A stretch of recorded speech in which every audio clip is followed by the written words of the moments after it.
जी हाँ, हम बात कर रहे हैं फिजिक्स के चैप्टर नंबर 1 के दूसरे वीडियो के पार्ट 2 है इस वीडियो का। ये जो चीज़ें उसमें कुछ चीज़ें हमने वहाँ पर कंटेन की थी और कुछ चीज़ें क्या है हम यहाँ पे कंटेन करने जा रहे हैं। तो जैसा कि हमने क्या है अब तक इस चैप्टर्स में पढ़ रखा था, कूलाम का नियम पढ़ रखा था और आवेश के बारे में पढ़ रखा था। अब यहाँ पे हमारा जो नया टॉपिक रहेगा वो रहेगा वैद्युत क्षेत्र। क्या रहेगा? हमारा टॉपिक रहेगा वैद्युत क्षेत्र और वैद्युत क्षेत्र की तीव्रता। तो हमारा टॉपिक रहने वाला है यहाँ पर वैद्युत क्षेत्र। ठीक है, इसको हम क्या कहते हैं? इलेक्ट्रिक फील्ड कहते हैं। क्या कहते हैं? Electric field. ठीक है, तो यहाँ पर क्या है कि हम जो है इसमें अब वैद्युत क्षेत्र पर बात करेंगे कि वैद्युत क्षेत्र होता क्या है। तो ये वीडियो जो है क्लास 12 फिजिक्स और चैप्टर 1 का क्या है, दूसरा पार्ट है। ठीक है, सब्जेक्ट फिजिक्स, सही है ना। चलिए, तो यहाँ पर बात करते हैं वैद्युत क्षेत्र के बारे में। तो वैद्युत क्षेत्र क्या है? तो वैद्युत क्षेत्र क्या है कि अगर मान लीजिए यहाँ पर कोई आवेश रखा हुआ है, यहाँ पे क्या रखा हुआ है, कोई भी आवेश रखा है, जैसे एग्जांपल के लिए यहाँ पर प्लस क्यू आवेश रखा हुआ है।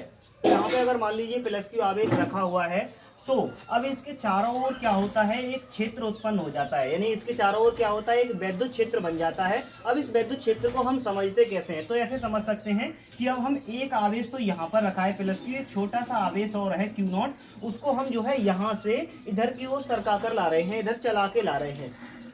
तो क्या होता है, हम ये तो जानते हैं कि जब दो आवेश पास पास में आते हैं तो इनके बीच में क्या है, आकर्षण बल लगता है या प्रतिकर्षण बल लगता है। तो जब ये आवेश इसके पास में आएगा तो एक लिमिट होती है कि यहाँ तक आएगा, यहाँ से लेकर यहाँ तक अगर आप इसे ले जाएंगे तो इस पर क्या होगा, एक बल लगेगा। लेकिन अगर इस दूरी से दूर अगर आप इसे ले जा रहे हैं तो इस पर बल लगना बंद हो जाता है। ठीक है, तो इस आवेश को जब हम इसमें लेकर के आते हैं तो क्या होता है, कुछ एरिया ऐसा होता है जहां पर इस पर बल लगता है और कुछ एरिया ऐसा होता है जहां पे इस पे बल लगना बंद हो जाता है। ठीक है, तो हम बात कर रहे हैं वैद्युत क्षेत्र की। तो वैद्युत क्षेत्र किसी भी आवेश के चारों ओर का वह क्षेत्र होता है, कोई भी आवेश है उसके चारों ओर का वह क्षेत्र होता है जहां पर उस पर कोई आवेश को लेकर के आ जाए तो वह आकर्षण बल या प्रतिकर्षण बल को महसूस करता है। ठीक है, तो वैद्युत क्षेत्र क्या होता है, किसी भी आवेश के चारों ओर का वह क्षेत्र होता है जहां पर किसी भी आवेश को लाने पर वह आकर्षण बल या प्रतिकर्षण बल का अनुभव करता है, उसे हम वैद्युत क्षेत्र कहते हैं। अर्थात दूसरे शब्दों में हम ऐसे भी कह सकते हैं कि किसी भी आवेश के चारों ओर का वह क्षेत्र, जैसे ये आवेश है, इसको इतने एरिया में अगर आप लेकर आएंगे तो क्या होगा, ये इलेक्ट्रिक फील्ड यानी कि इस पर क्या है, एक बल कार्य करेगा। कितने एरिया में कार्य करेगा? केवल इतने एरिया में कार्य करेगा। तो हम ऐसा भी कह सकते हैं कि किसी भी आवेश के चारों ओर का वह क्षेत्र जहां पर वैद्युत क्षेत्र को या वैद्युत बल को अनुभव किया जा सके, यानी किसी भी आवेश के चारों ओर का वह क्षेत्र है जहां पर वैद्युत बल को अनुभव किया जा सके, उसे हम वैद्युत क्षेत्र कहते हैं। ठीक है, तो आप नोट कर सकते हैं इसी बात के लिए कि किसी भी आवेश के चारों ओर का वह क्षेत्र जहां तक वैद्युत बल का अनुभव किया जा सकता है वैद्युत क्षेत्र कहलाता है। ठीक है, तो इसका वो क्षेत्र है जहां पर वैद्युत बल लगता है। वो लगता कैसे है, किसी भी क्यू नॉट आवेश को इधर लेकर आएंगे तो क्या लगेगा, वैद्युत क्षेत्र लगेगा। ठीक है, तो वैद्युत क्षेत्र आपने नोट कर लिया और आप समझ गए। चलिए, अब आ जाती हैं वैद्युत बल रेखाएं। अब आ जाती हैं वैद्युत बल रेखाएं। ठीक है, तो वैद्युत क्षेत्र में अब आ रही हैं हमारे सामने, क्या सा टॉपिक है, वैद्युत बल रेखाएं। तो वैद्युत बल रेखाओं के बारे में अगर बात करें तो यहाँ पे ये कहा जाता है कि वैद्युत बल रेखाएं, वैद्युत बल रेखाएं, ठीक है, क्या है वैद्युत बल रेखाएं? वैद्युत क्षेत्र में खींचे गए, इनकी डेफिनेशन होती है वैद्युत क्षेत्र में खींचे गए वे काल्पनिक, खींचे गए वे काल्पनिक निष्कोण वक्र होते हैं, निष्कोण वक्र होते हैं जिन पर एकांक पृथक्कृत आवेश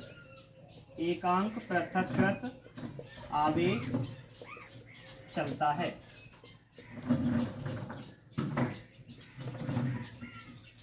वैद्युत क्षेत्र में खींचे गए वे काल्पनिक निष्कोण वक्र होते हैं जिन पर एकांक पृथक्कृत आवेश चलता है। तो यहाँ पर पहले ही बता दिया गया है कि वैद्युत बल रेखाएं जो होती हैं वे क्या होते हैं, वैद्युत क्षेत्र में खींचे गए काल्पनिक निष्कोण वक्र होते हैं, यानी काल्पनिक रेखाएं होती हैं। वैद्युत बल रेखाएं वास्तव में आपके लिए दिखाई नहीं देती हैं, ये सिर्फ क्या होती हैं, वैद्युत क्षेत्र को रिप्रेजेंट करती हैं, प्रदर्शित करती हैं। और काल्पनिक रेखाएं हैं जिन पर एकांक और क्या होता है, धनावेश चलता है और पृथक्कृत धनावेश जो होता है वो चलता है। होता है। ठीक है, वैद्युत बल रेखाओं का अगर हम चित्र बनाते हैं तो हमने एक आवेश यहाँ पर ले रखा है। ठीक है, वो क्या है, हमारा +Q आवेश है, और एक आवेश कहाँ पे रखा हुआ है, -Q यहाँ पे रखा हुआ है। तो इस तरीके से यहाँ पर क्या है, वैद्युत बल रेखाएं अगर हम बनाएंगे तो किस तरीके से बनाएंगे, इन दोनों को हमने एक लाइन से अटैच किया कि ये दोनों आवेश क्या हैं, ये +Q आवेश है और ये -Q आवेश है, ये दोनों इस तरीके से रखे हुए हैं। और ये आवेश जब रखे हुए हैं तो वैद्युत बल रेखाएं जो बनाई जाती हैं वो इस तरीके से बनाई जाती हैं।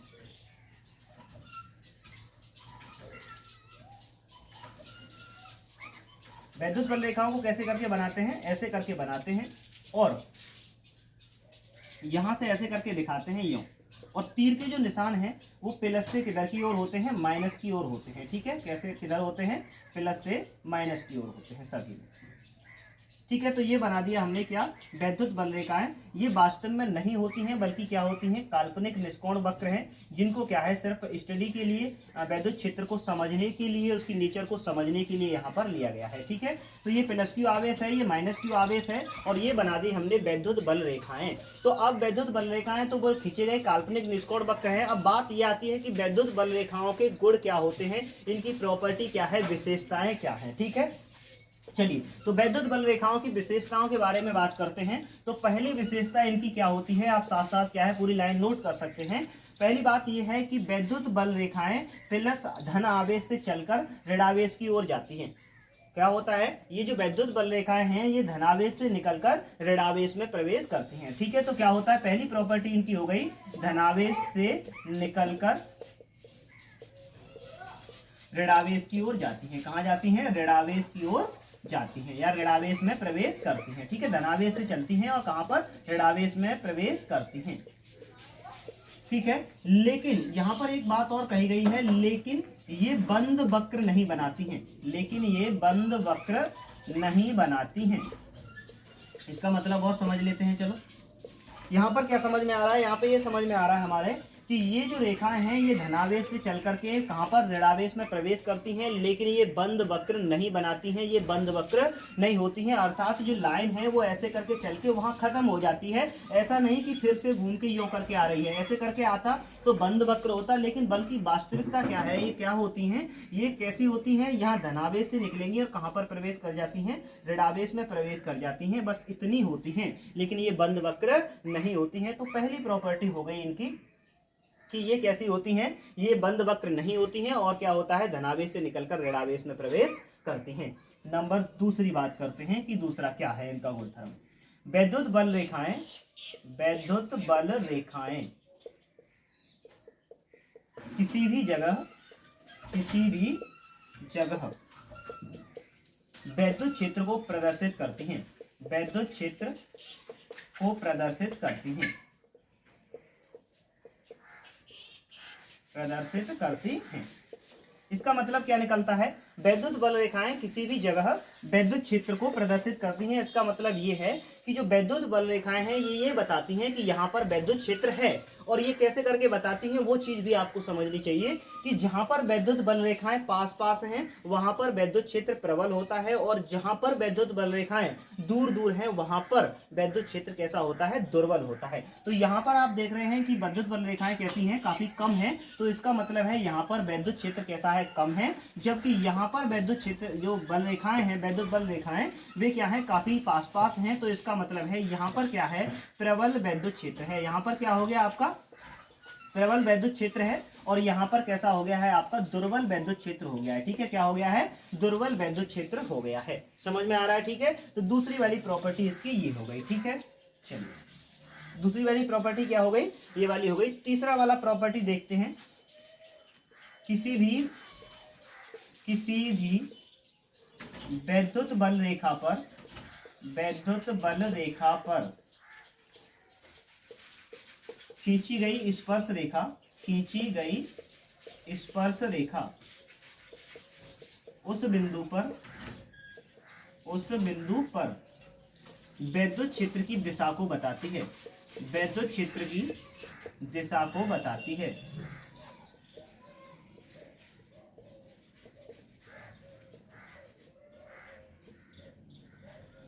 किसी भी वैद्युत बल रेखा के किसी बिंदु पे खींची गई स्पर्श रेखा उस बिंदु पर वैद्युत क्षेत्र की दिशा को बताती है। इसका मतलब ये निकलता है कि अगर किसी भी बिंदु पर, यानी कोई भी अगर हमारे सामने क्या है वैद्युत बल रेखा है और उसके किसी भी बिंदु पर अगर हम कोई भी स्पर्श रेखा खींचते हैं तो वो स्पर्श रेखा की जो दिशा है वो क्या बताती है, वैद्युत क्षेत्र की दिशा को बताती है कि इस बिंदु पर वैद्युत क्षेत्र इस दिशा में है। जैसे एक लाइन हमने ऐसे करके ले ली, ये कोई क्या है वैद्युत बल रेखा है। अब इस पर हमने क्या किया, यहाँ पर एक बिंदु माना, इस बिंदु पर हमने क्या कर दी है कि स्पर्श रेखा खींच दी, ऐसे करके स्पर्श करती हुई एक लाइन खींच दी। तो ये जो स्पर्श रेखा है ये क्या बता रही है, इस बिंदु पर इसकी दिशा बता रही है वैद्युत क्षेत्र की, कि वैद्युत क्षेत्र की जो दिशा है वो किधर है, इधर की दिशा में है। ठीक है। ऐसे ही अगर इस लाइन को जो करके बढ़ा के अगर इस बिंदु पर हम क्या करते हैं, एक लाइन खींचते हैं, स्पर्श रेखा खींचते हैं, तो इसका मतलब क्या होगा कि इस बिंदु पर जो वैद्युत क्षेत्र की दिशा है वो किधर की दिशा में है, इधर की दिशा में है। तो किसी भी बिंदु पर अगर हम क्या करते हैं, वैद्युत बल रेखा के किसी भी बिंदु पर अगर स्पर्श रेखा खींचे तो वो स्पर्श रेखा क्या करती है, उस बिंदु पर वैद्युत क्षेत्र की दिशा को बताती है। ठीक है। चलिए अब चौथा पॉइंट और समझ लेते हैं, सबसे ज्यादा महत्वपूर्ण पॉइंट है यहाँ पर, दो वैद्युत बल रेखाएं, दो वैद्युत बल रेखाएं एक दूसरे को कभी नहीं काटती हैं, कभी नहीं काटती हैं। दो वैद्युत बल रेखाएं एक दूसरे को कभी नहीं काटती हैं, यहां पर ऐसा लिखा हुआ है। उसका कारण भी मैं यहाँ पे लिखवाई देता हूं, आप आगे बढ़ाएं। दो वैद्युत बल रेखाएं एक दूसरे को कभी नहीं काटती हैं, क्योंकि अगर वे काटती हैं, यदि वे काटती हैं तो इसका अर्थ ये होगा कि उस बिंदु पर दो स्पर्श रेखाएं खींची जा सकती हैं। अगर वे काटती हैं तो इसका अर्थ ये होगा कि उस बिंदु पर दो स्पर्श रेखाएं खींची जा सकती हैं। तो इसका अर्थ ये निकलता है कि उस बिंदु पर वैद्युत क्षेत्र की दो दिशाएं हैं।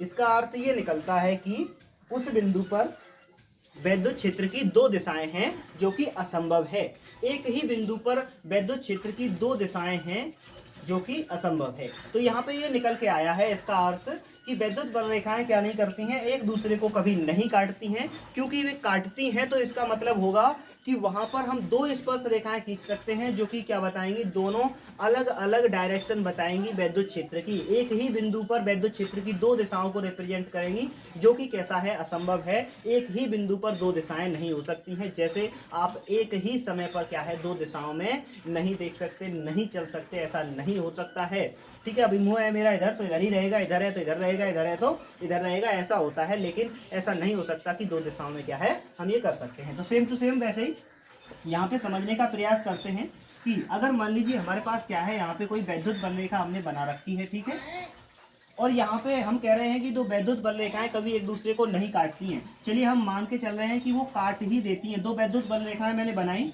ठीक है, एक PQ बना दी मैंने और एक कौन सी बना दी, RS बना दी। अब ये दोनों वैद्युत बल रेखाएं क्या हैं, एक दूसरे को काट रही हैं। तो इसका मतलब क्या निकल के आता है, तो इसका मतलब ये निकलता है कि एक लाइन इस बिंदु पर जहां एक काट रही हैं वहां पर एक लाइन तो यू करके खींची जा सकती है इधर की दिशा में, दूसरी लाइन कैसे करके खींची जा सकती है, ऐसे करके खींची जा सकती है नीचे की तरफ। कैसे खींची जाएगी, यो करके नीचे की तरफ खींची जा सकती है। ठीक है। तो इसका मतलब क्या निकलता है, एक ही बिंदु पर क्या है, दो लाइनें खींच रही। ये लाइन कह रही है कि दिशा इधर है, ये लाइन कह रही है कि दिशा इधर है। तो एक ही बिंदु पर दो दिशाएं दिखा रही हैं वैद्युत क्षेत्र की। तो ऐसा नहीं हो सकता है, कभी नहीं हो सकता है। इसलिए यहाँ पर ये कहा गया है कि दो वैद्युत बल रेखाएं कभी एक दूसरे को नहीं काटती हैं। अगर वे काट गई तो इसका मतलब है कि उसके एक ही बिंदु पर दो स्पर्श रेखाएं खींची जाएंगी, जो कि अलग अलग दिशाओं को बताएंगी, जो कि कैसा है, असंभव है। तो ये थे वैद्युत बल रेखाएं और वैद्युत बल रेखाओं के गुणधर्म। ठीक है, उनकी प्रॉपर्टीज थी, उनकी विशेषताएं थी। सबसे लास्ट वाली काफी महत्वपूर्ण है कि ये दोनों क्या हैं, अभी कभी काट नहीं सकती हैं। और इसके स्पर्श, अगर इसके किसी भी बिंदु पे कोई स्पर्श रेखा खींची जाए तो वो वैद्युत क्षेत्र की दिशा को बताती है, ऐसा था। ठीक है। चलिए अभी बात करते हैं आगे, नया टॉपिक पढ़ते हैं वैद्युत क्षेत्र में, वैद्युत क्षेत्र की तीव्रता। अब हमारा नया टॉपिक क्या है, वैद्युत क्षेत्र की तीव्रता। वैद्युत क्षेत्र की तीव्रता। अब तक आपने वैद्युत क्षेत्र समझा, ठीक है, अब तक आपने क्या समझा, वैद्युत क्षेत्र समझा कि वैद्युत क्षेत्र क्या होता है। तो वैद्युत क्षेत्र क्या होता है कि वह क्षेत्र, किसी भी आवेश के चारों ओर का वह क्षेत्र जहां पर किसी दूसरे आवेश को लाने पर उस पर आकर्षण या प्रतिकर्षण बल लगता है, या फिर जहां तक हम वैद्युत बल का अनुभव कर सकते हैं उसे हम वैद्युत क्षेत्र कहते हैं। तो अब बात ये आ रही है कि अब वैद्युत क्षेत्र की तीव्रता से क्या अर्थ होता है। वैद्युत क्षेत्र की तीव्रता से अर्थ होता है कि वहां पर जो वैद्युत क्षेत्र को हम महसूस कर रहे हैं उसकी तीव्रता क्या है, वो तेज कितना है, उसका परिमाण क्या है। उसके परिमाण को ही हम क्या है, एक तरीके से क्या कहेंगे, वैद्युत क्षेत्र की तीव्रता कहते हैं। वहां पर लगने वाला जो आकर्षण या प्रतिकर्षण बल है वह प्रतिकूलाम आवेश पर कितनी मात्रा में लग रहा है, कितनी तेज वहां पे जो है बल लगता है। ठीक है, यानी वैद्युत क्षेत्र वहां पे कितना तेज है, इस बात को हम समझने का प्रयास करते हैं। ठीक है, तो वैद्युत क्षेत्र की तीव्रता की परिभाषा क्या होती है, इसकी परिभाषा ये होती है, वैद्युत क्षेत्र में किसी एकांक धन परीक्षण आवेश, वैद्युत क्षेत्र में किसी एकांक धन परीक्षण आवेश को एकांक धन परीक्षण आवेश पर लगने वाले बल को वैद्युत क्षेत्र की तीव्रता कहते हैं। वैद्युत क्षेत्र की तीव्रता कहते हैं।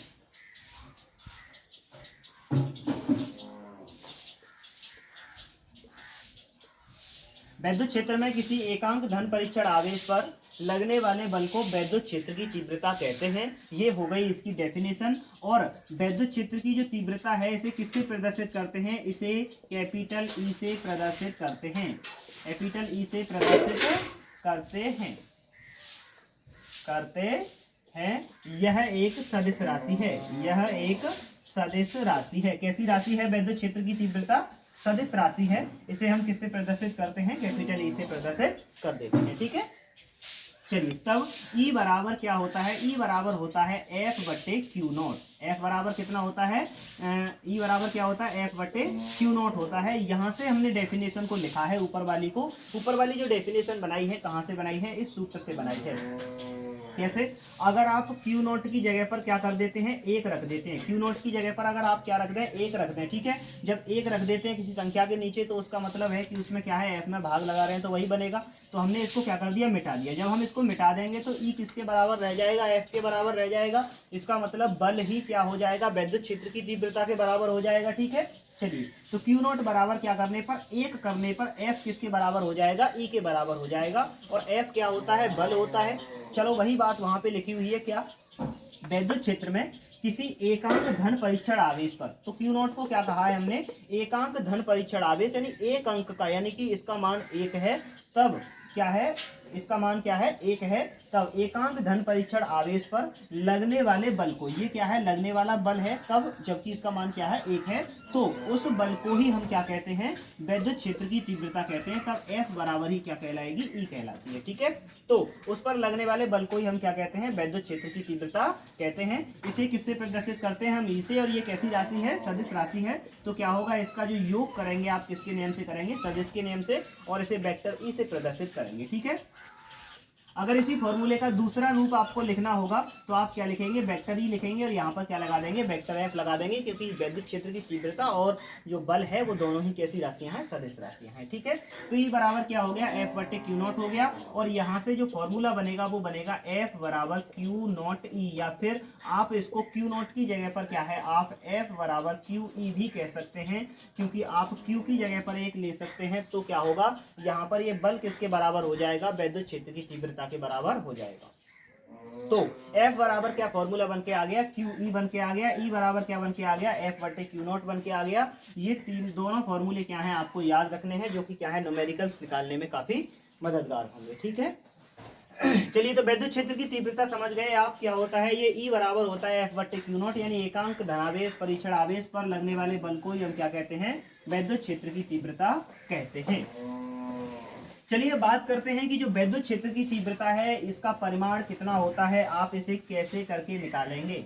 अगर मान लीजिए कि हमारे पास कोई भी एक आवेश है, हमारे पास क्या है, कोई भी एक आवेश है, जैसे करके, जैसे यहाँ पर क्या है, कोई आवेश रखा हुआ है और इस आवेश ये आवेश रखा हुआ है कितना, प्लस क्यू, ठीक है। अब इस आवेश से हम मान के चल रहे हैं कितनी दूरी पर, r दूरी पर, इससे कितनी दूरी है, वहां तक की r दूरी है। यहाँ पर एक बिंदु मान लिया मैंने छोटा सा, क्या, P, एक प्लस क्यू आवेश है, इससे r दूरी पर एक बिंदु P है, जिस पर हमें क्या करना है, ये पता लगाना है कि वैद्युत क्षेत्र की तीव्रता कितनी होगी, E बराबर वहां पर वैल्यू कितना होगा। इसका मतलब सीधा सा ये है कि बिंदु आवेश के कारण वैद्युत क्षेत्र की तीव्रता कितनी होती है। तो हमारा टॉपिक क्या रहेगा, अब नई हेडिंग है हमारी, बिंदु आवेश के कारण, बिंदु आवेश के कारण, बिंदु आवेश के कारण वैद्युत क्षेत्र की तीव्रता, वैद्युत क्षेत्र की तीव्रता, वैद्युत आवेश के कारण क्या होगा, वैद्युत क्षेत्र की तीव्रता पता लगानी है कि बिंदु आवेश के कारण वैद्युत क्षेत्र की तीव्रता क्या होती है, ठीक है। चलिए, तो यहाँ पर क्या समझ में आता है हमारे कि हम ये पता लगाने की कोशिश कर रहे हैं कि प्लस क्यू आवेश है वो क्या है, बिंदु P है। तो यहाँ पर हिंदी क्या लिखी जाएगी वो मैं आपके लिए बता देता हूँ। माना कि एक प्लस क्यू आवेश है जिससे r दूरी पर एक बिंदु P है, जहाँ पर एक परीक्षण आवेश Q नॉट रखा हुआ है। जहाँ पर बिंदु P है वहां पर क्या है, एक परीक्षण आवेश Q नॉट रखा हुआ है। तब इस प्लस Q आवेश के कारण हमें बिंदु P पर वैद्युत क्षेत्र की तीव्रता ज्ञात करनी है। तब इस प्लस Q आवेश के कारण इस बिंदु P पर हमें वैद्युत क्षेत्र की तीव्रता ज्ञात करनी है, ठीक है। तब डायरेक्ट में कैलकुलेशन कर रहा हूँ, हिंदी आप लिख देंगे, ठीक है। इसकी यही कि प्लस क्यू आवेश है, इससे r दूरी पे एक बिंदु P है, P पर परीक्षण आवेश Q नॉट रखा हुआ है, तो बिंदु P पर इसके कारण वैद्युत क्षेत्र की तीव्रता ज्ञात करनी है। तब आवेश Q व Q नॉट, वहां पर दो आवेश हैं, एक Q है और एक क्या है आपका Q नॉट है, ठीक है। दो हो गए आवेश Q व Q नॉट के मध्य, इसके बाद लिखेंगे हिंदी लिखने के बाद, आवेश Q व Q नॉट के मध्य लगने वाला बल, लगने वाला बल। अब यहाँ पर आप ये तो जानते हैं कि जब दो आवेश पास पास में रखे होते हैं तो उन पर क्या लगता है, एक बल कार्य करता है। तो यहाँ पे वही पता लगा रहे हैं कि इस आवेश के कारण इस बिंदु पर जो आवेश रखा है उसके मध्य में कितना बल है, मध्य लगने वाला बल। तो किसके नियम से देंगे आप, कूलाम के नियम से। F बराबर क्या होता है, 1/4 पाई एप्सिलॉन नॉट, Q और Q नॉट दोनों ले लेंगे और नीचे क्या ले लेंगे, आर स्क्वायर, यानी दोनों आवेशों का परमाणु का गुणनफल कर दिया और दोनों के बीच की जो दूरी है उसका मैंने क्या कर दिया, वर्ग कर दिया। समीकरण नंबर बना दिया मैंने इसको पहला। आगे में बात करते हैं तब वैद्युत क्षेत्र की तीव्रता, तब वैद्युत क्षेत्र की तीव्रता। अभी तक आपको क्या समझ में आया कि हमने दोनों आवेशों के बीच में क्या निकाल रखा है, बल निकाल लिया, यानी कि इस आवेश और इस आवेश के बीच में क्या है, बल कितना है वो आपको सूत्र से पता चल गया। तो अब ये पता करना है कि इस आवेश के कारण यहाँ पर वैद्युत क्षेत्र की तीव्रता कितनी होगी। तो वैद्युत क्षेत्र की तीव्रता क्या होती है, E बराबर F/Q नॉट होती है। कितनी होती है, E बराबर F/Q नॉट। F का मान समीकरण फर्स्ट से रखने पर, F का मान समीकरण 1 से रखने पर, F का जो मान है वो कहाँ से रख देते हैं हम, समीकरण 1 से रख देते हैं कि एक समीकरण में इसका मान कितना है। यहाँ से F का मान रख दें इसमें, तो E बराबर क्या होगा आपका, F का वैल्यू यहाँ पर हमने देखा 1/4 पाई एप्सिलॉन नॉट, Q है, Q नॉट है और क्या है, R स्क्वायर है और बट्टे में क्या है, Q नॉट है। अब इस Q नॉट से ये Q नॉट कट जाएगा, Q नॉट से क्या कट गया, Q नॉट कट गया, तो क्या बचा बस यहाँ पे, अब बताओ देखिए 1/4 पाई एप्सिलॉन नॉट बचा, Q बचा और R स्क्वायर बचा, Q नॉट वाला Q नॉट से कट गया, ठीक है। तो E बराबर कितना बच गया है यहाँ पे, 1/4 पाई एप्सिलॉन नॉट Q बट्टे R स्क्वायर, ठीक है। E बराबर क्या हो गया, 1/4 पाई एप्सिलॉन नॉट हो गया और Q बट्टे क्या हो गया, ये R स्क्वायर हो गया। इस तरीके से हम क्या करेंगे, यहाँ पर वैद्युत क्षेत्र की तीव्रता ज्ञात कर लेंगे। बात करते हैं कि वैद्युत क्षेत्र की तीव्रता का मैं मात्रक बताना भूल गया कि इसका मात्रक क्या होता है। तो वैद्युत क्षेत्र की जो तीव्रता है E बराबर, उसका मान क्या होता है, F/Q नॉट होता है। क्या होता है, E बराबर F/Q नॉट। F का मात्रक क्या होता है, न्यूटन, ये क्या है, बल है, बल का मात्रक न्यूटन, और यहाँ पर Q नॉट क्या है, आवेश है, तो आवेश का मात्रक क्या होता है, कूलाम होता है। तो इसका मात्रक जो बनेगा वो बन जाएगा आपका न्यूटन प्रति कूलाम। क्या बन गया, न्यूटन प्रति कूलाम, ठीक है। तो मात्रक क्या होता है वैद्युत क्षेत्र की तीव्रता का, न्यूटन प्रति कूलाम याद रखेंगे, सही है। F/Q नॉट, तो वो क्या हो गया आपका न्यूटन और ये क्या हो गया आपका कूलाम, सही है ना। यहाँ तक क्या है आप याद कर पाएंगे। और ये बिंदु आवेश के कारण क्या हो गई, वैद्युत क्षेत्र की तीव्रता हो गई। चाहे तो आप क्या है इसे पॉज करके नोट कर सकते हैं, तो ठीक है। नोट्स को क्या है सही से बनाएं, ऐसी कोई बात नहीं है, ठीक ठाक तरीके से क्या है नोट्स बनाएं और इसको समझने का प्रयास करें। कुछ नहीं है, बस अगर आपके पास क्या है बुक है, मॉडल है, तो वहाँ से भी आप सहारा ले सकते हैं, ऐसी कोई बात नहीं है विशेष, बस समझने वाली बात है, सिंपल मैथमेटिकली बातें हैं और कंसेप्चुअल बातें हैं यहाँ पर, वैसी कोई इतना टफ भी सिस्टम नहीं है और क्या है ज़्यादा इजी भी नहीं कह सकते हैं, ठीक है, नॉर्मल है। चलिए यहाँ पे अब तक आप जो है समझ में आ गया कि वैद्युत क्षेत्र क्या होता है, वैद्युत बल रेखाएं क्या होती हैं और वैद्युत क्षेत्र की तीव्रता क्या होती है। इन तीनों चीज़ों से जो है हम परिचित हो गए और हमने ये भी जान लिया कि जो बिंदु आवेश होता है, बिंदु आवेश के कारण जो वैद्युत क्षेत्र की तीव्रता होती है वो होती है E बराबर 1/4πε0 Q/r², जहाँ पर केवल एक ही आवेश लिया जाता है, वो आवेश लिया जाता है जो आवेश वहाँ पर है, ठीक है। चलिए बात करते हैं कि वैद्युत जो क्षेत्र की तीव्रता है, अगर कहीं पर बहुत सारे आवेश रखे हुए हैं तो उन आवेशों के कारण कहीं पर वैद्युत क्षेत्र की तीव्रता ज्ञात करनी है, सबके कारण तो कैसे ज्ञात करेंगे।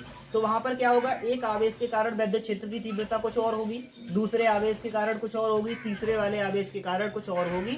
तो इस तरीके से वहां पर जो टोटल वैद्युत क्षेत्र की तीव्रता होती है वो इन सभी वैद्युत क्षेत्र की तीव्रताओं के सदिश योगफल के बराबर होती है। सदिश का योग कर देंगे अगर इनका तो उसके क्या है ये बराबर बैठेगी, ठीक है।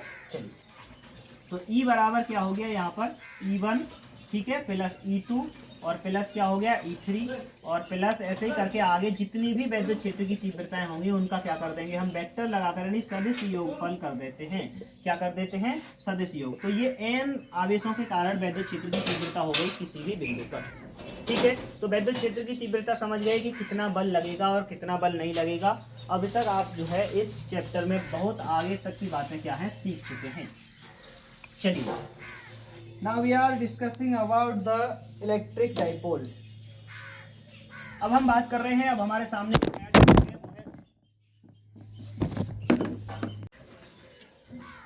चलिए बात करते हैं, हम एक नई चीज के बारे में बात करना चाह रहे हैं। वो बात जो है वो ये है कि अब हम बात कर रहे हैं वैद्युत द्विध्रुव के बारे में। कौन सा टॉपिक रहेगा हमारा, अब रहेगा वैद्युत द्विध्रुव। कौन सा टॉपिक है, वैद्युत द्विध्रुव, जिसे अंग्रेजी में हम क्या कहते हैं इलेक्ट्रिक डाइपोल कहते हैं, वैद्युत द्विध्रुव। चलिए समझने का प्रयास करते हैं कि वैद्युत द्विध्रुव क्या है। इसे कहते हैं इलेक्ट्रिक डाइपोल। क्या कहा जाता है इसे, इलेक्ट्रिक डाइपोल कहते हैं, ठीक है। अभी यहाँ पे एक बात समझने का प्रयास कीजिए कि डाइपोल का मतलब, द्विध्रुव का मतलब ये होता है कि जब दो चीजें अपोजिट प्रकार की होती हैं और वो एक दूसरे के पास पास में होती हैं तो उनको हम क्या कहते हैं, ध्रुव कहते हैं। दो अपोजिट चीजें हैं तो वहां पर क्या होता है, एक ध्रुव बन जाते हैं। कहा जाता है कि ये इसका ध्रुव बन गया है, एक ये ध्रुव है और एक क्या है वो ध्रुव है, तो उसे क्या कहते हैं, द्विध्रुव कहते हैं। तो यहाँ पर है वैद्युत द्विध्रुव। तो चलिए यहाँ पे समझने का प्रयास करते हैं कि वैद्युत द्विध्रुव क्या है। तो वैद्युत द्विध्रुव क्या है ये समझने का प्रयास करते हैं। तो यहाँ पर देखो एक आवेश ले रहा हूं मैं यहाँ पे, ठीक है, एक आवेश लिया मैंने यहाँ पर, ये क्या है प्लस क्यू, और एक और आवेश लिया मैंने यहाँ पर, वो क्या है माइनस क्यू है, ठीक है। एक किसका आवेश है, एक प्लस का आवेश है और एक किसका है माइनस का आवेश है, और दोनों एक दूसरे से क्या रखे हुए हैं, काफी पास की दूरी पे रखे हुए हैं। दोनों ही कैसे रखे हुए हैं, दोनों ही बहुत ज्यादा पास पास में रखे हुए हैं। अब यहाँ पर ये जो आवेश हैं ये कैसे हैं, ये आवेश समान परिमाण के हैं। कैसे हैं, समान परिमाण। इनका जो परिमाण है वो कैसा है, समान है। ये आवेश दोनों ही समान परिमाण व विपरीत प्रकृति, व विपरीत प्रकृति,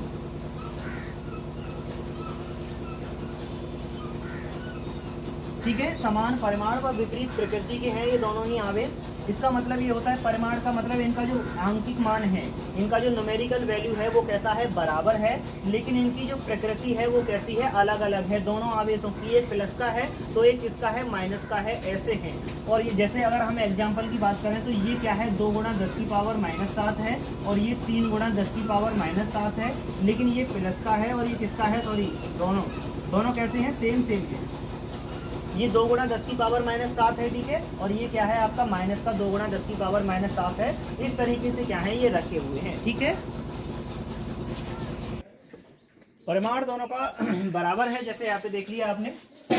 अभी दोनों एक दूसरे से क्या है, अल्प दूरी पे रखे हुए हैं, तो इस प्रकार जो निकाय बनता है, इस प्रकार जो सिस्टम बन के तैयार हुआ है, इस पूरे को ही हम क्या कहते हैं, वैद्युत द्विध्रुव कहते हैं। क्या कहेंगे, इस पूरे को ही हम वैद्युत द्विध्रुव कहेंगे। तो वैद्युत द्विध्रुव का डेफिनेशन कैसे बनेगा, तो यहाँ पर हम क्या लिखेंगे वैद्युत द्विध्रुव में, समान परिमाण व विपरीत प्रकृति। समान परिमाण है और कैसा है, विपरीत प्रकृति के दो आवेश, समान परिमाण व विपरीत प्रकृति के दो आवेश एक दूसरे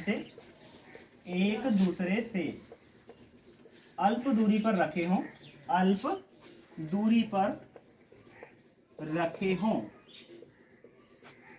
तो इस प्रकार बने निकाय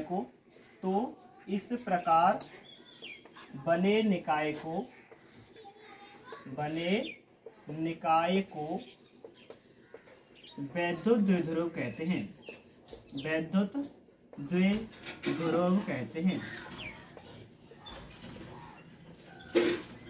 तो इस प्रकार बने निकाय को वैद्युत द्विध्रुव कहते हैं। ठीक है, तो समान परमाणु विपरीत प्रकृति के दो आवेश एक दूसरे से अल्प दूरी पे रख दिए गए हैं, तो इस प्रकार जो निकाय बनता है उसे हम क्या कहते हैं, वैद्युत द्विध्रुव कहते हैं। अब चलिएगा वैद्युत द्विध्रुव से आगे, इस वैद्युत द्विध्रुव को थोड़ा बड़ा करके देखते हैं, जूम करके देखते हैं, फिर देखते हैं और भी क्या चीजें इसमें नजर आने वाली है। ठीक है, चलिए, तो यहाँ पर हमने क्या लिया, वैद्युत द्विध्रुव बना रहे हैं, अब थोड़ा सा बड़ा बना रहे हैं ताकि आपको क्या है, साफ दिखाई दे। ठीक है, एक आवेश हमने प्लस क्यू लिया है, ठीक है, यहाँ पे, और एक आवेश कहाँ है, यहाँ है, वो कौन सा है, माइनस क्यू आवेश है। दोनों के परिमाण कैसे हैं, बराबर हैं। अब ये जो रेखा है, इन दोनों आवेशों के बीच की जो दूरी है उसका मध्य बिंदु होता है, इसे हम किससे प्रदर्शित कर रहे हैं, ओ से, और हम मान के चल रहे हैं कि एक वैद्युत द्विध्रुव क्या हो गया, आपका ए बी है, जो प्लस क्यू और माइनस क्यू आवेश से मिलकर के बना हुआ है, और इसका मध्य बिंदु क्या है, ओ है।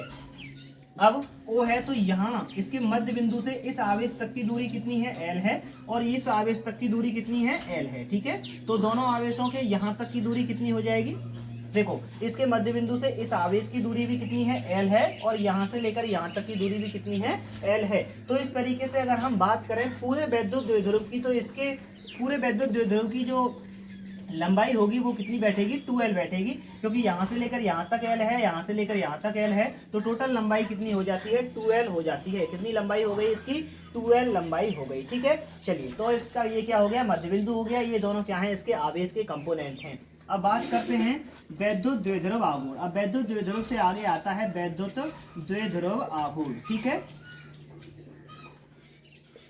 वैद्युत द्विध्रुव आघूर्ण क्या होता है, तो इसकी जो डेफिनेशन है वो हम कहाँ से बनाते हैं, यहाँ पर मैं आपके सामने दिखाता हूँ। तो वैद्युत द्विध्रुव आघूर्ण क्या होता है कि इनमें से किसी भी एक आवेश, इनमें से क्या है, कोई भी एक आवेश लेना है, क्योंकि परिमाण क्या है, दोनों के समान है, चिन्ह हम यहाँ पे लेते नहीं है। ठीक है, तो परिमाण कैसे हैं, समान है, तो किसी भी एक आवेश और वैद्युत द्विध्रुव की लंबाई के गुणनफल को वैद्युत द्विध्रुव आघूर्ण कहते हैं। एक तो कोई भी आवेश और वैद्युत द्विध्रुव की जो लंबाई होती है, इन दोनों के गुणनफल को हम वैद्युत द्विध्रुव आघूर्ण कहते हैं। क्या कहलाएगा, ये वैद्युत द्विध्रुव आघूर्ण कहलाएगा, वो भी क्या, P बराबर कहलाएगा। क्या कहलाएगा, P बराबर, इसको हम किससे प्रदर्शित करते हैं, P से प्रदर्शित करते हैं। चलो लिख देते हैं यहाँ पे, किसी भी एक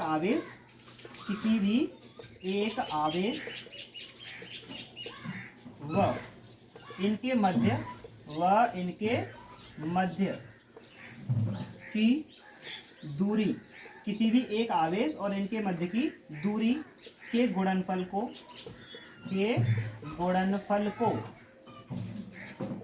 वैद्युत द्विध्रुव आघूर्ण कहते हैं। क्या कहते हैं, वैद्युत द्विध्रुव आघूर्ण। वैद्युत द्विध्रुव का क्या कहलाता है, ये आघूर्ण कहलाता है, वैद्युत द्विध्रुव आघूर्ण कहते हैं।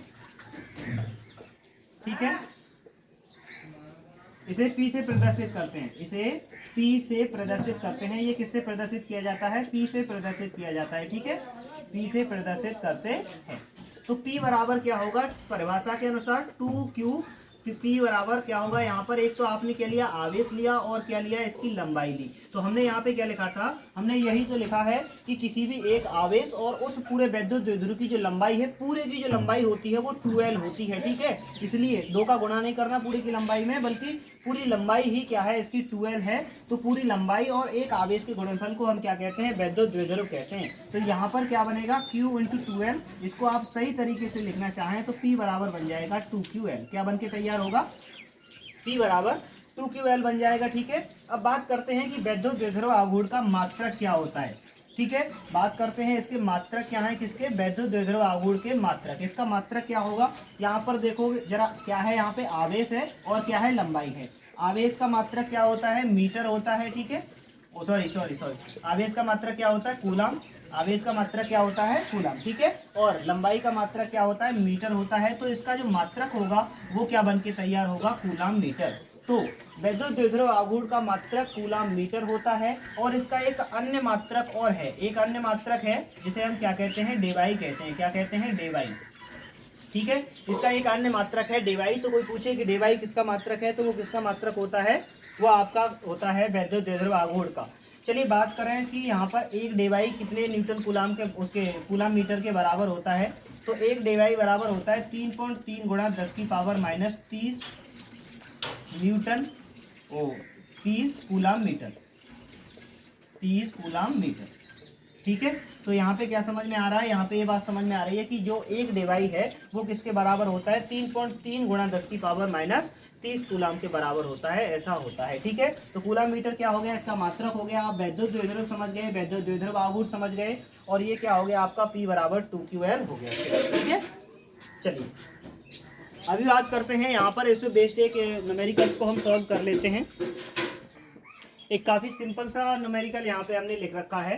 5 माइक्रो कूलाम के एक धनावेश पर 1 मिली न्यूटन का बल कार्य करता है, तो उस स्थान पर विद्युत क्षेत्र की तीव्रता ज्ञात कीजिए। 5 माइक्रो कूलाम का क्या है, एक धनावेश है और उस पर जो बल लग रहा है वो कितना है, 1 मिली न्यूटन है। तो सबसे पहले जो चीजें हमें दे रखी हैं उन्हें लिख लेते हैं। तो यहाँ पर हमें दे रखा है Q बराबर 5 माइक्रो कूलाम, ठीक है। आपको मैंने पहले ही बताया था कि माइक्रो कूलाम है तो कूलाम में चेंज कर देंगे। चेंज करने के लिए क्या करें, 10 की पावर माइनस 6 से मल्टीप्लाई कर दें, ठीक है। तो क्या बन गया ये आपका 5 गुणा 10 की पावर माइनस 6 कूलम, 10 की पावर माइनस 6 कूलम। फिर यहाँ पे दे रखा है आपके लिए बल, क्या दे रखा है, बल दे रखा है। बल कितना दे रखा है, यहाँ पे बल बताया है 1 मिली न्यूटन, कितना, 1 मिली न्यूटन, ठीक है। जब 1 मिली न्यूटन है तो मिली को चेंज करने के लिए आप कितने का गुणा करते हैं, 10 की पावर माइनस 3 का गुणा करते हैं। तो यहाँ पर ये ऐसा ही सिस्टम में आ जाएगा, यानी कि 1 गुणा 10 की पावर माइनस 3 न्यूटन हो गया। कितना हो गया, 1 गुणा 10 की पावर माइनस 3 न्यूटन, ठीक है। चलिए अब बात करते हैं कि आपको ज्ञात क्या करना है। तो ज्ञात करना है आपके लिए वैद्युत क्षेत्र की तीव्रता। तो वैद्युत क्षेत्र की तीव्रता क्या होती है, वो होती है, सॉल्यूशन कर देते हैं चलो इसका। E बराबर होता है F बटे Q, यही बताया था ना, Q नॉट किया था वहां पे, नॉट ही समझ लीजिएगा इसको ना। तो E बराबर क्या हो गया, F बटे Q नॉट। तो F का मान कितना है यहाँ पर, 1 गुणा 10 की पावर माइनस 3, और Q का मान कितना है, 5 गुणा 10 की पावर माइनस 6। सॉल्व कर लें इसको, इस पावर को ऊपर ले जाएंगे तो प्लस की हो जाएगी। तो E बराबर कितना हो गया, 1 बट्टे 5 गुणा 10 की पावर माइनस 3, और गुणा 10 की पावर किसकी हो गई, प्लस की 6 हो गई। इधर आ जाओ, यहाँ पे अब क्या करें, एक में डिवाइड कर देते हैं 5 का, तो पॉइंट लगा, यहाँ पे क्या लगा लेंगे, पॉइंट लगा लेते हैं। यहाँ पे कितना हो जाएगा, 0 हो गया, और 5 दूनी 10, तो कितना हो गया, 0.2 हो गया। कितना हो गया, 0.2। तो E बराबर कितना निकल के आया, 0.2 गुणा 10 की पावर, यहाँ देखो ये प्लस की पावर है, ये माइनस की पावर है, तो कट के कितनी रह जाएगी, केवल प्लस की रह गई, कितनी, 3 पावर। तो ये हो गया आपका E बराबर 0.2 गुणा 10 की पावर 3। इस पॉइंट को यहाँ से जब हम राइट साइड में सरकाएंगे तो वहाँ पावर क्या हो जाएगी, कम हो जाएगी। कम होने का मतलब अब कितनी पावर रह गई, वहाँ पे 2 रह जाएंगी, ठीक है। तो 2 गुणा 10 की पावर 2 हो जाएगा। कितना हो जाएगा, 2 गुणा 10 की पावर 2। तो उस स्थान पर जो वैद्युत क्षेत्र की तीव्रता है वो कितनी है, 2 गुणा 10 की पावर 2 न्यूटन, सॉरी ये क्या, न्यूटन प्रति कूलम। क्या मात्रक होता है इसका, न्यूटन प्रति कूलम, ठीक है। क्या मात्रक बन गया इसका, न्यूटन प्रति कूलम। तो यहाँ पर आपने वैद्युत क्षेत्र की तीव्रता निकाल दी है, कितनी, 2 गुणा 10 की पावर 2 न्यूटन प्रति कूलम, ठीक है। तो इस तरीके से क्या है, आप इसे देख सकते हैं कि इसको हमने ऐसे किया, यहाँ पे चेंज किया, फिर इस फॉर्मूले में लगाया, और लगाते ही क्या है आपका यहाँ पे पूरा सॉल्यूशन हो गया है, ठीक है। अच्छे से समझ में आ गया। चलिए एक और न्यूमेरिकल यहाँ पर हम समझ लेते हैं। अभी वैद्युत क्षेत्र की तीव्रता से संबंधित एक और न्यूमेरिकल है, उसको लिखते हैं। तो यहाँ पे क्या है, यहाँ पे है निर्वातित माध्यम में, निर्वातित माध्यम का मतलब है वहां पर हवा भी नहीं है। वैसे हवा और निर्वात के लिए क्या होता है, यहाँ पर जो आपका एप्सिलॉन नॉट है, जो एप्सिलॉन नॉट के बाद जो के लगता है उसका वैल्यू 1 रहता है। तो निर्वातित माध्यम में एक इलेक्ट्रॉन से 2 मीटर की दूरी पर 2 मीटर की दूरी पर एक इलेक्ट्रॉन से 2 मीटर की दूरी पर वैद्युत क्षेत्र की तीव्रता ज्ञात करो। वैद्युत क्षेत्र की तीव्रता ज्ञात कीजिए। ठीक है, तो यहाँ पर क्या है, एक इलेक्ट्रॉन है और एक इलेक्ट्रॉन क्या होता है, आवेशित कण होता है। तो यहाँ पर मान लीजिए कि यहाँ एक इलेक्ट्रॉन है और इस इलेक्ट्रॉन से कितनी मीटर की दूरी पर, यहाँ r बराबर कितना है, 2 है। एक बिंदु है यहाँ पर P और इस पॉइंट पर क्या करनी है आपके लिए, वैल्यू ज्ञात करना है किसका, वैद्युत क्षेत्र की तीव्रता का। ठीक है, ये क्या हो गया आपका इलेक्ट्रॉन हो गया, क्या हो गया इलेक्ट्रॉन। और यहाँ पर आपके लिए E का वैल्यू ज्ञात करना है कि यहाँ पर जो वैद्युत क्षेत्र की तीव्रता है वो कितनी होगी। तो सबसे पहले क्या करें, जो चीजें हमें न्यूमेरिकल में दी गई हैं उनको नोट कर लेते हैं। E बराबर यहाँ पर क्या हो गया, सबसे पहले आपके लिए दिया है एक इलेक्ट्रॉन से 2 मीटर की दूरी पर। एक तो आपको R बराबर दिया है कितना, 2 मीटर, सीधा ऐसा ही सिस्टम में है, कोई दिक्कत नहीं। अब बात यह है कि यहाँ पर Q बराबर आपको पता होना चाहिए कि इलेक्ट्रॉन की बात की गई है, यहाँ आवेश की चर्चा की नहीं गई, आवेश बताए नहीं गए कि कितना आवेश है। सीधा सीधा क्या कहा गया है कि इलेक्ट्रॉन, अब जो इलेक्ट्रॉन है तो इलेक्ट्रॉन पर आवेश कितना होता है, 1.6 गुणा 10 की पावर माइनस 19 कूलाम होता है। कितना होता है, 1.6 गुणा 10 की पावर माइनस 19 कूलाम। ओके, अब यहाँ पर आपको क्या ज्ञात करना है, वैद्युत क्षेत्र की तीव्रता E बराबर ज्ञात करनी है कि E बराबर कितनी होगी। तो चलो सॉल्यूशन कर लेते हैं, सॉल्व करते हैं इसको। तो आप जानते हैं E बराबर क्या होता है, 1/4 पाई एप्सिलॉन नॉट और Q बट्टे R स्क्वायर, यही होता है। कितना होता है, 1/4 पाई एप्सिलॉन नॉट Q बट्टे R स्क्वायर, अभी पढ़ाया था ना वैद्युत क्षेत्र की तीव्रता। तो चलो मान लगा देते हैं, 1/4 पाई एप्सिलॉन नॉट का मान कितना होता है, 9 गुणा 10 की पावर 9 लगा दें। Q का वैल्यू कितना लगा देते हैं हम यहाँ पे, 1.6 गुणा 10 की पावर माइनस 19 लगा देते हैं। और नीचे R की जगह पर क्या लगा देते हैं, 2 लगा देते हैं, 2 का वर्ग कर देते हैं।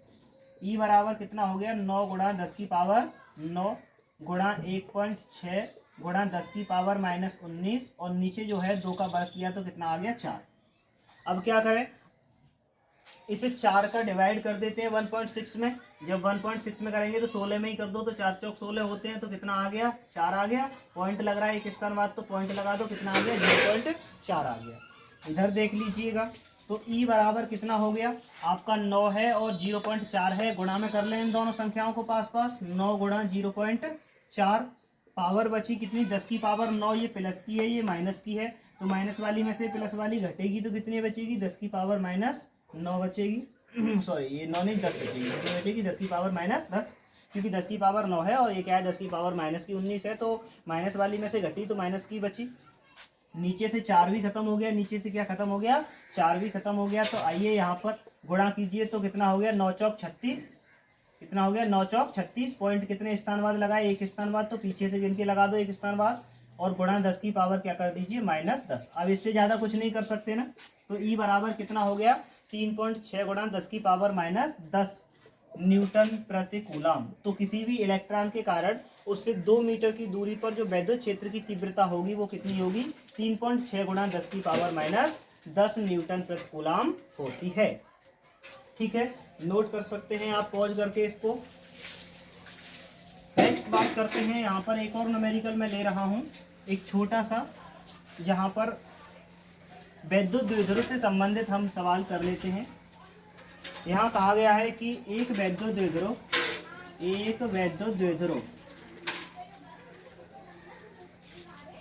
ठीक है, एक वैद्युत द्विध्रुव 3 गुणा 10 की पावर माइनस 7 व माइनस 3 गुणा 10 की पावर माइनस 7 कूलाम आवेश से मिलकर बना हुआ है, आवेश से मिलकर बना हुआ है। इतने आवेश से मिलकर बना हुआ है तथा वैद्युत द्विध्रुव की लंबाई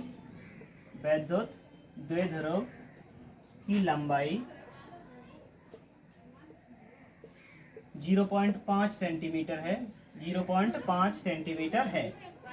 तो वैद्युत द्विध्रुव आघूर्ण का मान ज्ञात करो।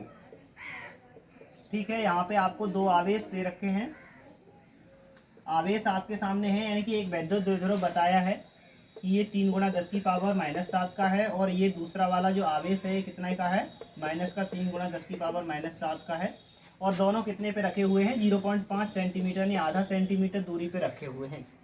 तो कैसे कर पाएंगे इसको, इसके करने के लिए क्या है, सबसे पहले हम बात करते हैं दिया क्या है। तो दिया है हमारे लिए Q बराबर पता है हमें 3 गुणा 10 की पावर -7, दोनों के परिमाण समान है, चिन्ह हम लेते नहीं है। अब यहाँ पे बात ये आती है कि 2L बराबर क्या है। L बराबर नहीं लिखेंगे आप, कितने बराबर लिखेंगे, 2L होता है, पूरी जो लंबाई है वो क्या होती है, 2L होती है। तो ऐसा ना करें कि आपने जो है L ही लिख दिया, तो क्या हो जाएगा, सवाल गलत हो जाएगा। वो पूरी लंबाई की बात कर रहा है, मध्य बिंदु की बात करता है, तो L लिखा जाता है। तो 2L बराबर कितना हो गया, 0.5। तो आपको क्या ज्ञात करना है, P बराबर ज्ञात करना है। P बराबर क्या होता है, 2QL होता है। इसका मतलब ये कि इसमें 2 पहले से ही ऐड है, तो ये क्या हो गया, Q गुणा 2L हो गया। तो P बराबर Q का वैल्यू यहाँ पे कितना लगाएंगे आप, 3 गुणा 10 की पावर -7, और यहाँ पर कितना कर देंगे आप, 0.5। ठीक है, कितना कर देंगे, 0.5, लेकिन वो सेंटीमीटर में दे रखा है, तो कितना कर दें, यहाँ पे हम 10 की पावर -2 कर देते हैं। सेंटीमीटर को मीटर में चेंज करने के लिए हमने कितना कर दिया, 10 की पावर -10 मीटर। ये कूलाम में हो गया और ये किसमें हो गया, मीटर में। तो 0.5 गुणा 10 की पावर कितना हो गया, -2। आओ गुणा कर लेते हैं यहाँ पे। तो P बराबर 3 का 0.5 में गुणा करेंगे, यानी आधे में गुणा करेंगे, तो आधा हो गया 1.5। 10 की पावर -7 है, 10 की पावर -2 है, 10 की पावर कितनी हो गई, -9 हो गया। ठीक है, तो इस तरीके से यहाँ पर P का जो वैल्यू है वो आया 1.5 गुणा 10 टू पावर -9। और मात्रक क्या होता है इसका, मात्रक आपको पता है Q और L होता है, तो कूलाम और L यानी लंबाई का मात्रक क्या हो गया, मीटर। तो मात्रक होता है कूलाम मीटर। तो इस तरीके से 1.5 गुणा 10 की पावर -9 कूलाम मीटर क्या होता है, यहाँ पर आपका वैद्युत द्विध्रुव आघूर्ण होता है। और इस तरीके से हमने क्या है, अभी तक वैद्युत द्विध्रुव समझा, वैद्युत क्षेत्र की तीव्रता समझी, एकांक बिंदु के कारण वैद्युत क्षेत्र की तीव्रता समझी। नेक्स्ट वीडियो में हम वैद्युत द्विध्रुव के कारण वैद्युत क्षेत्र की तीव्रता कितनी होती है उसकी बात करेंगे। लेकिन तब तक के लिए क्या है, आप अपनी स्टडी को बरकरार रखें।